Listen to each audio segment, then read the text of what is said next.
What's the hardest thing about writing? Well, it's getting started. Maybe you're having a hard time coming up with a story idea, or you're stuck on where to take your story next. If you want a way into a story or a way through, I have 9 story starters to help you.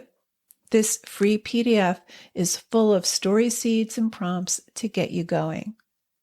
To download your 9 story starters, go to nancypanuccio.com/start. That's Nancy with an I, Panuccio with 2 C's, nancypanuccio.com/start. So notice what in the world strikes you as interesting or beautiful or haunting or curious and record it. Not only will this give you more ideas, spark more ideas for stories, but again, you're having touch points throughout the day, regular touch points with your writing practice. This is part of the practice.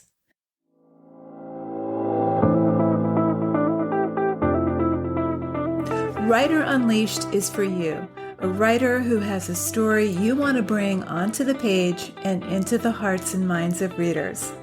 I'm Nancy Panuccio, writer, editor, and writing coach. And each week, we'll explore techniques, mindsets, and inspiration for writing stories readers can't put down. Thanks for spending some time with me today. Now let's begin.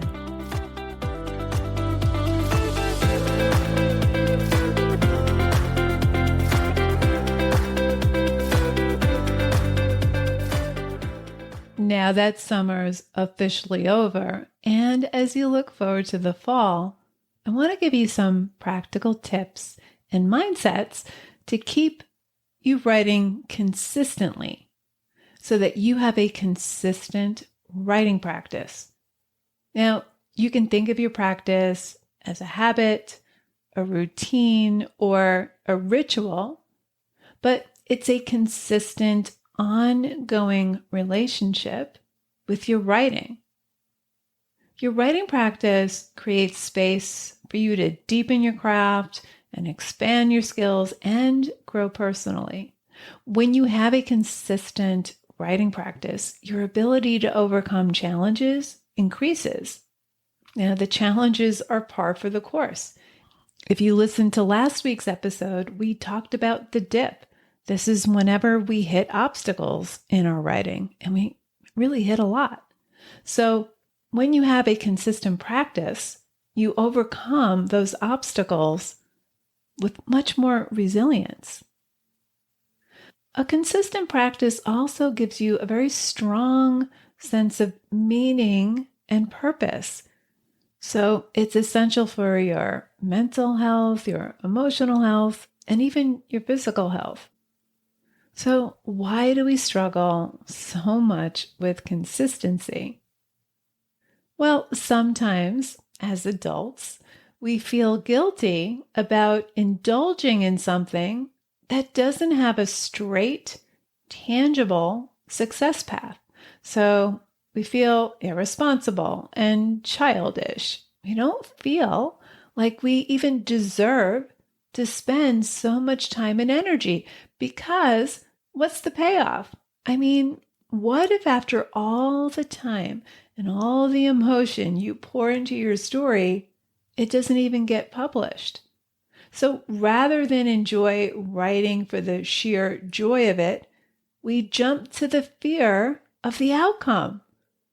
But the fear of the outcome is also exacerbated by real limitations on our time and energy. So the question is, how do you keep a consistent writing practice with all the demands swirling around you on any given moment? Well, in today's episode, we're going to explore 4 mindset shifts and practical ways that you can keep writing consistently.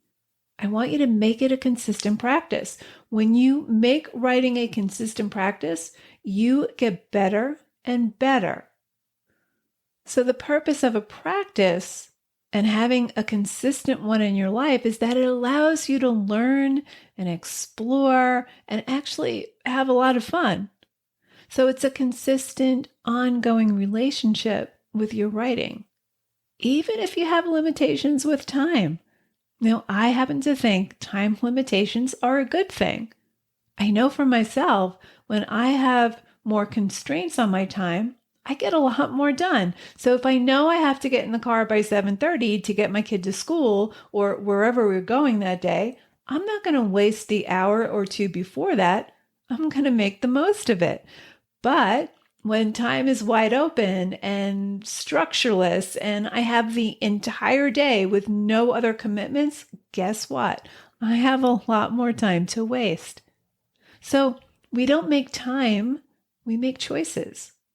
Now, for more on time, go listen to episode 11, How to Make Time to Write When You Have No Time. Episode 11, I'll link you up in the show notes. But I think energy is far more important than time.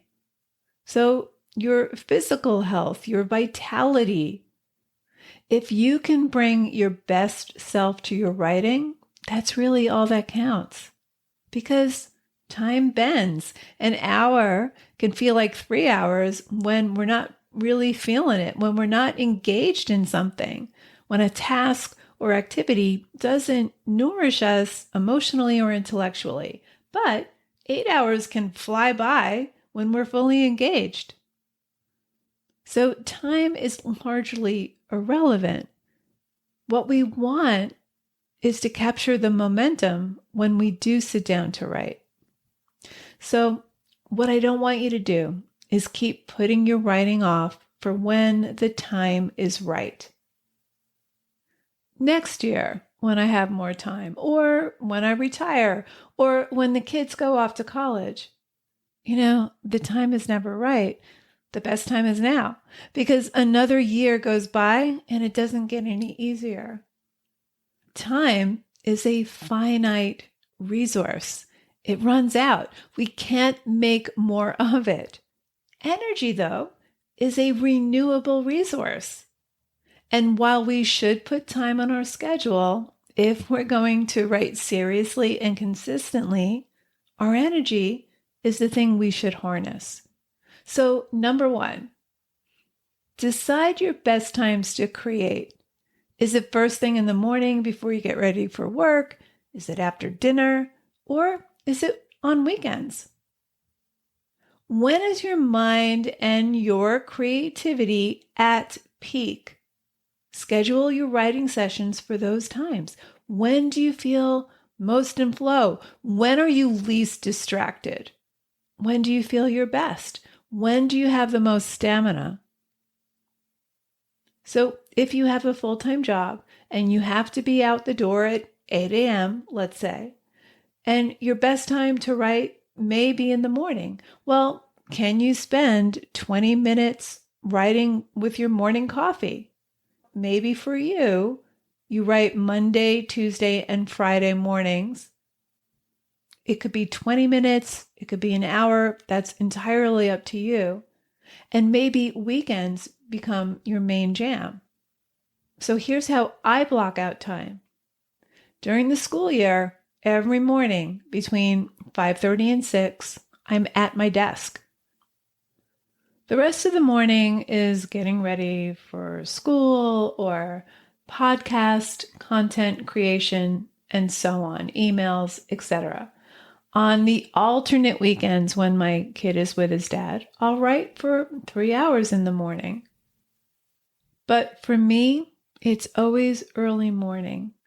Now, you do not have to write every single day or write several hours a day to keep a consistent practice. It's not all or nothing.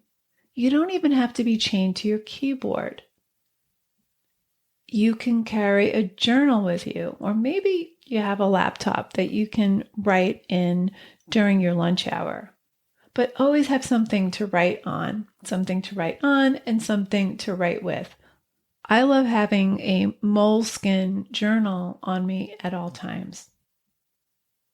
Now, I have a demanding schedule, so there are real challenges to my time and energy, especially in the summer. I'm just not home. But I've learned how to recalibrate both my time and energy to keep my writing practice consistent. So you want to schedule your priorities. Here's what Stephen Covey, who wrote The 7 Habits of Highly Effective People, said. The key is not to prioritize what's on your schedule, but to schedule your priorities. So you want to schedule your writing, like put it in the calendar, make sure you know when you're going to show up, keep the main thing, and schedule everything else around that main thing, around your priorities. But put first things first. Find the times when you're at peak. For me, it's always early morning before breakfast. Writing is the first thing I give myself, and I attach it to another habit. So it's become a ritual that goes hand in hand with my morning coffee. Now, by the afternoon, my creative energy always dips. So this is when I'm more likely to do household chores, or I'll do something that's more menial, like I'll update my website, or I'll work on my emails, things that don't require my creative energy.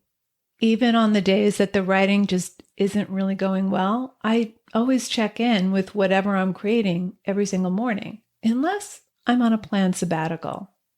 Now, if you fall off your schedule and you don't write for a day or two, no worries. Just hop back on.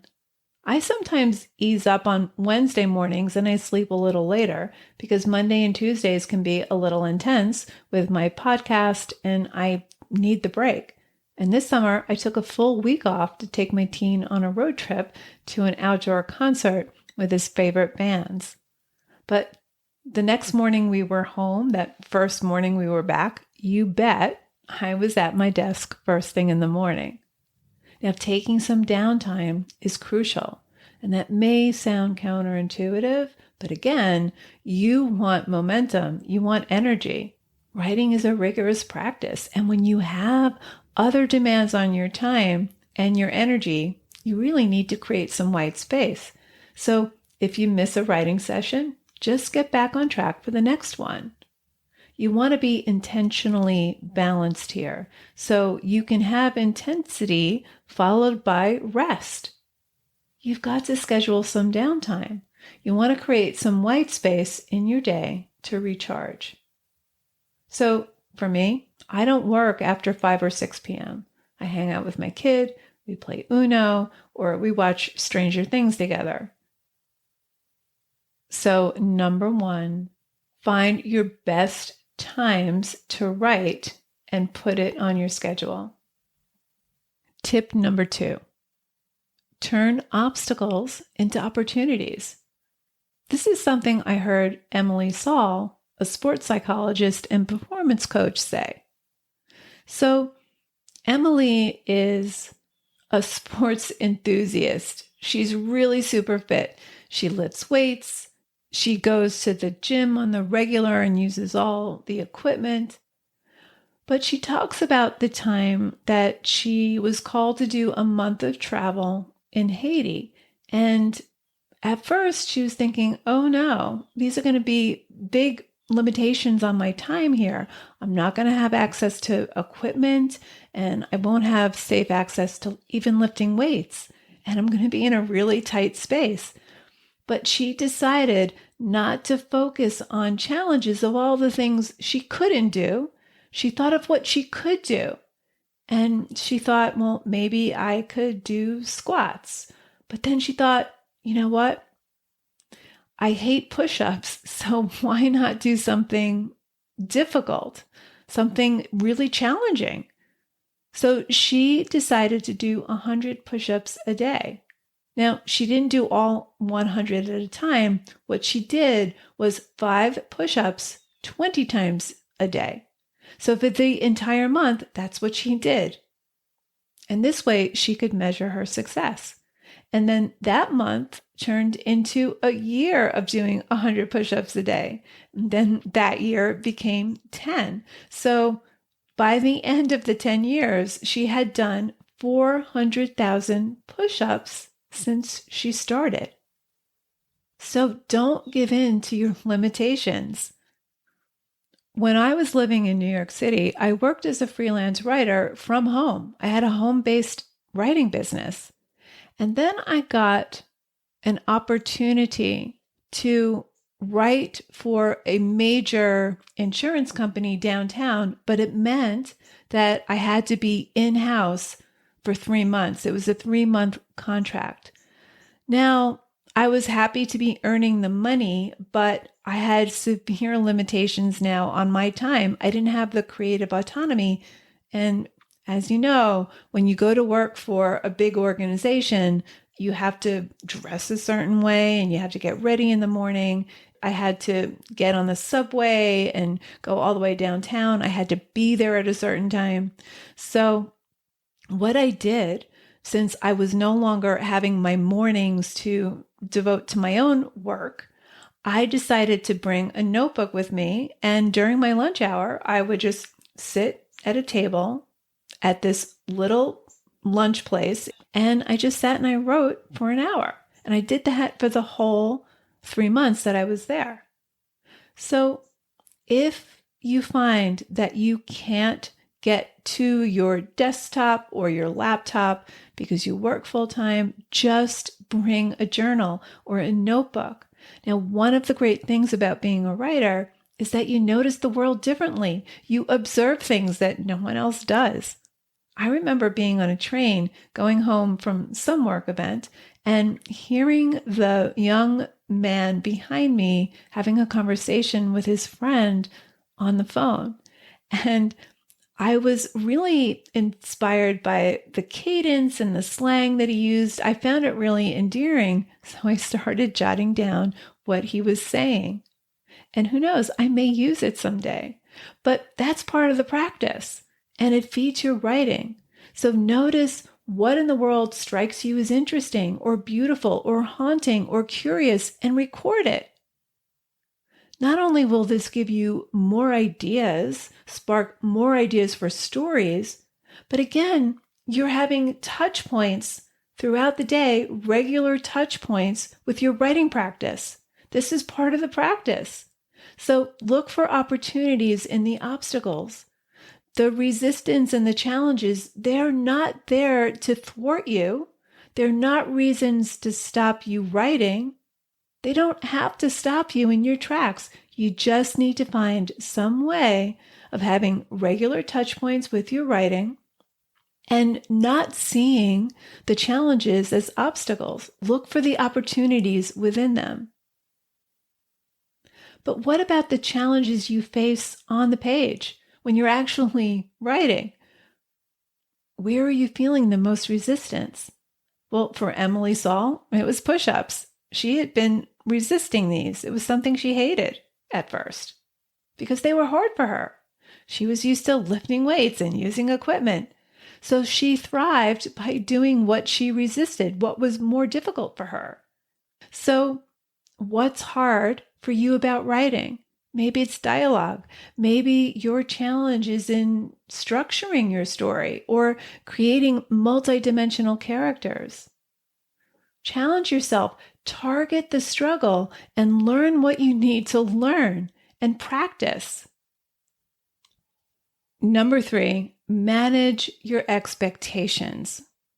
For example, what happens if you don't write enough? What if you only write 500 words in a week instead of 1,000 a day? Well, so what? Don't count the words. Don't measure your worth and your success in how many words you write. No, just focus on the work. I never count how many words I write in a day. It's irrelevant.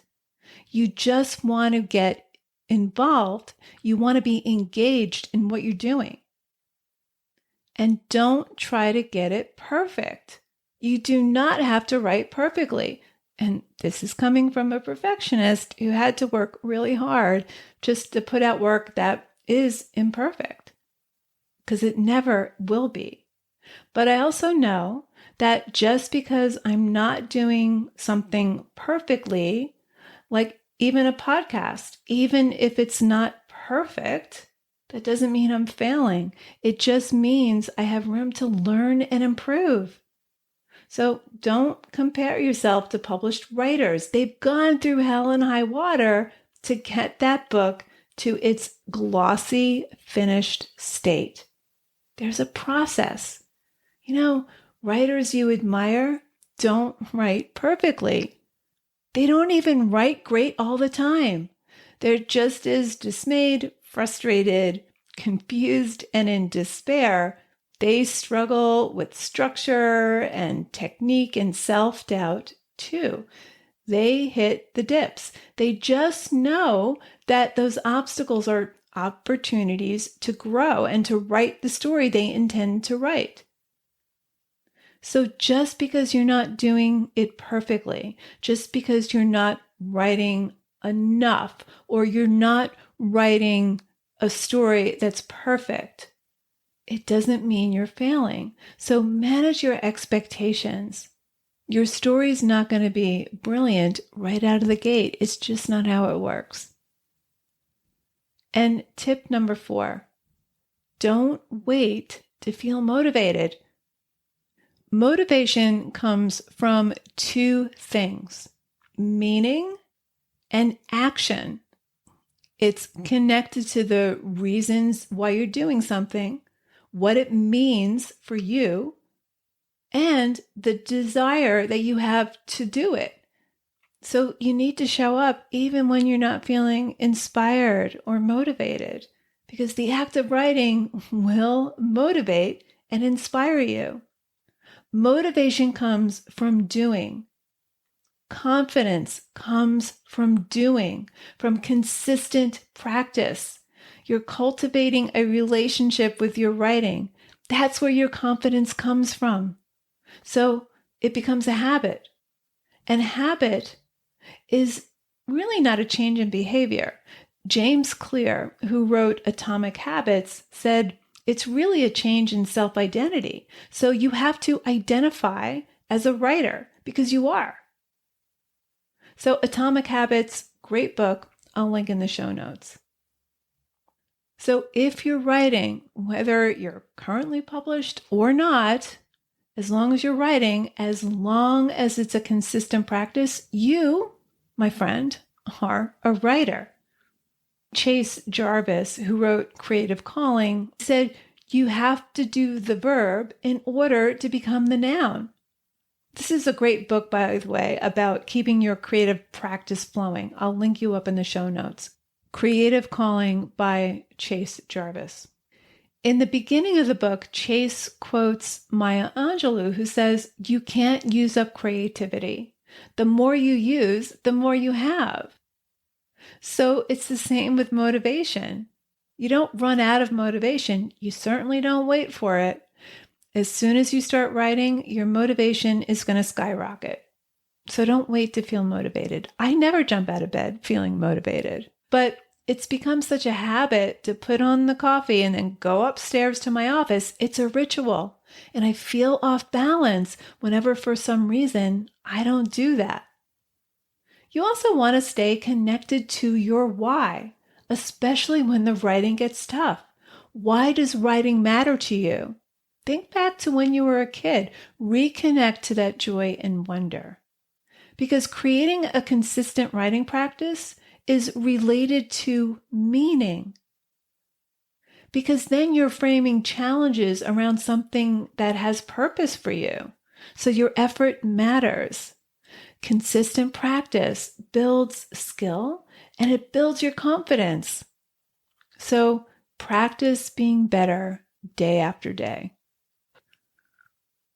Okay, so let's recap. To create a consistent writing practice, an ongoing relationship with your writing, number 1, find your best times to create and schedule your practice around those times. Put it on your schedule. It does not have to be every day. It just needs to be consistent. You just want regular touch points with your writing. Number 2, find opportunities in the challenges. Don't focus on why you can't write. Be inventive. Be playful about it. Number 3, manage expectations. Don't go for perfection. You're not failing when you're not perfect. You're not failing because you're not publishing yet. You're not failing because your story isn't what you want it to be yet. That will all happen. I promise. You just have to keep a consistent practice. And number 4, don't wait for motivation. Motivation comes from doing, and it's connected to the reasons and your desire to write. So whenever you're tempted to stop, reconnect with your deeper desire, your deeper why. But keeping a consistent writing practice is a practice. Now, some days the writing will not go so great, but if you show up consistently, and if you protect your energy and you get enough sleep and you eat foods that make energy deposits and not energy withdrawals, most days the writing is going to go great, even if you don't have a lot of time. Again, you don't have to write every single day to have a consistent practice. All you need is to have touch points on a regular basis. So that might mean for you that you read over what you wrote before. It might mean that you flip through your journal and see what you captured in it in the last week. Even if you can just write 20 minutes in the morning, that's consistent. And the best part is, writing begets more writing. The more you do it, the more you'll want to do it. You'll find yourself writing more, writing better, writing deeper, and staying motivated. So there you have it. Thanks for hanging out with me today. And if you know any writers who need some support in their writing, please share this episode or the Writer Unleashed podcast in general. And if you love what you're listening to, subscribe on your favorite listening platform and please leave me a review. Reading how this podcast impacts your writing truly lights me up and helps me create topics for the show. Till next time, keep writing, and I'll talk to you soon.